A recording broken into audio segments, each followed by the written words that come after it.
बड़ी खबर आ रही है राजस्थान से। लंच ब्रेक के बाद सचिन पायलट की अर्जी पर हाई कोर्ट में समाअत का दोबारा आगाज। अभिषेक मनु सिंघवी ने कहा कि सचिन पायलट ने अर्जी दाखिल करने में की है उजलत। तो इस वक्त की बड़ी खबर आ रही है राजस्थान से। लंच ब्रेक के बाद सचिन पायलट की अर्जी पर हाई कोर्ट में समाअत का दोबारा आगाज हो गया। अभिषेक मनु सिंघवी ने कहा कि सचिन पायलट अर्जी दाखिल करने में उन्होंने उजलत की है।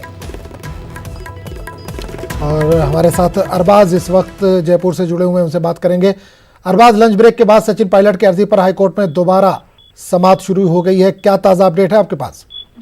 देखिए, ये जो समाअत है मुसलसल जारी है सुबह से, और जैसा कि अभिषेक मनु सिंघवी लगातार काउंटर कर रहे थे पॉइंट बाय पॉइंट, जो हरीश साल्वे ने तमाम चीजों में अपनी बात रखी थी और ये दलील दी थी कि जो हालात हैं तो हालात के मुताबिक जो अर्जी है या जो नोटिस है जो लगाया गया था, जो जारी किया गया था विधानसभा अध्यक्ष ने जो नोटिस जारी किया था वो सही नहीं है। जबकि जो अभिषेक मनु सिंघवी है उन्होंने ये कहा है कि नोटिस जायज है, उसमें कोई ऐसी परेशानी नहीं है। तमाम रेफरेंसेस के बाद में 3 घंटे उन्होंने जो है लंच से पहले अपनी समाअत की थी। उसके बाद अब आफ्टर लंच दोबारा से उन्होंने अपने पॉइंट्स रखना शुरू किया। हालांकि सुबह उन्होंने थोड़ा ये कहा था कि जल्दी सुनवाई शुरू की जानी चाहिए पूरे मामले की, क्योंकि उन्हें कहीं जाना है 12 बजे तक, लेकिन वो अभी भी लगातार अपनी बात रख रहे हैं। जो एजी है राजस्थान हाई कोर्ट में राजस्थान सरकार के, वो बाकायदा अभी उनकी तरफ से तमाम दलीलें रखी जानी बाकी हैं। जो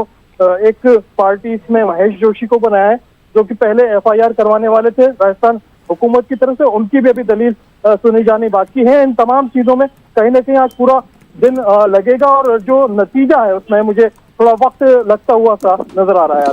बिल्कुल, एक चीज और ये हम देख रहे हैं, मनु सिंघवी लगातार ये कोशिश कर रहे हैं कि सचिन पायलट को सियासत का कच्चा खिलाड़ी साबित कर सकें। वो देखिए, सियासत का कच्चा खिलाड़ी वो साबित करने की कोशिश भी कर रहे हैं, और एक बात ये भी रख रहे हैं कि जब स्पीकर जो है राजस्थान असेंबली के, उन्होंने नोटिस दिया और जवाब मांगा, तो जवाब स्पीकर को दिया जाना चाहिए था, ना कि अदालत का दरवाजा खटखटाना चाहिए था। उन्होंने किया क्या कि बिना एक्शन लिए ही शिकायत शुरू कर दी। इसकी शिकायत की गुंजाइश तब होती जब एक्शन लेने के बाद में जब उन्हें उसमें कोई खामी नजर आती या कोई बात गलत नजर आती, तो वो अदालत का रुख कर सकते थे। उनकी अगर मान लीजिए कि जो मेंबरशिप है राजस्थान असेंबली की वो खारिज कर दी जाती या उनके खिलाफ कोई एक्शन लेती पार्टी, या उनको चुनाव लड़ने से रोक लगा दी जाती। अगर ऐसे हालात पैदा होते हैं स्पीकर के एक्शन से, तब उन्हें चैलेंज करना चाहिए था कोर्ट में इस पूरे मसले को। लेकिन अभी जो ताजा हालात हैं उनमें नोटिस जारी किया गया है, और नोटिस जारी करने के जो हुकूक हैं, जो अगर देखा जाए तो राजस्थान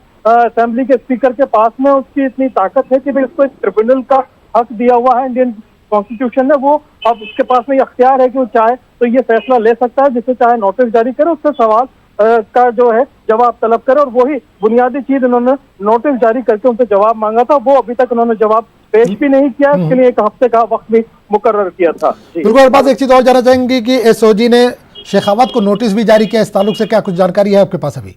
देखिए, इस पूरे मामले में राजस्थान की सियासत का जो पूरा ये खेल है अगर देखा जाए तो इसका जो ताल्लुक है जो मरकजी हुकूमत से जुड़ता हुआ नजर आ रहा है। जो मरकजी हुकूमत के वजीर है राजस्थान से ताल्लुक रखने वाले गजेंद्र सिंह शेखावत जल शक्ति मंत्री हैं फिलहाल मरकजी हुकूमत के अंदर, उनके ऊपर ये इल्जाम लगा है कि भाई वो जो पूरी ट्रेड हो रही थी, हॉर्स ट्रेडिंग हो रही थी, खरीद फरोख्त का सिलसिला जारी था, उसमें जो बातचीत है एक ऑडियो टेप में, वो आवाज गजेंद्र सिंह शेखावत की बताई जा रही है।